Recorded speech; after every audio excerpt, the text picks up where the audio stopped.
Hello friends, இன்றைக்கி மாங்காய் ஊறுகாய் ரொம்ப சுலபமாக எப்படி பண்ணுறதுன்னு பார்க்கலாம். அதுக்காக ஒரு 2 மாங்காய் எடுத்து கட் பண்ணி அதில் உப்பு போட்டு நைட்டே ஊற வச்சுட்டேன். இது மறுநாள் தான் செய்கிறோம். இப்போ கடாய் சூடாயிடுச்சு. கடாயில் நல்லெண்ணெய் ஊற்றிக்கிறேன். இப்போ அதில் கொஞ்சமாக கடுகு சேர்த்துருக்கேன்.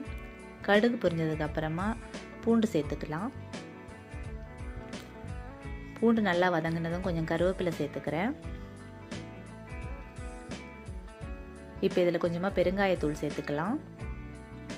கூடவே காஷ்மீரி சில்லி பவுடர், அப்புறமா கடுகு வெந்தயம் எடுத்து வறுத்து அதை பவுடர் பண்ணி வச்சுருக்கேன். அதையும் இதில் சேர்த்துக்கிறேன்.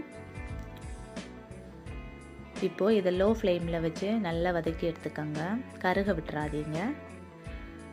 இப்போ இதில் கொஞ்சமாக வினிகர் சேர்த்துக்கிறேன். இப்போ இதில் நைட் நம்ம ஊற வச்சுருக்கோம் இல்லையா, அந்த மாங்காவும் இதில் சேர்த்துக்கலாம். சேர்த்து நல்லா மிக்ஸ் பண்ணிக்கோங்க. அந்த தண்ணி வற்றுறது வரைக்கும் மிக்ஸ் பண்ணி வச்சுக்கோங்க. அவ்வளோதாங்க, நம்மளோட ஊறுகாய் சூப்பராக ரெடி ஆகிடுச்சு. இதை நீங்கள் உங்கள் வீட்டில் ட்ரை பண்ணி பாருங்கள். இந்த வீடியோ உங்களுக்கு பிடிச்சிருந்தா லைக் பண்ணுங்கள், கமெண்ட் பண்ணுங்கள், ஷேர் பண்ணுங்கள், மறக்காமல் சப்ஸ்கிரைப் பண்ணுங்கள். தேங்க்ஸ் ஃபார் வாட்சிங்.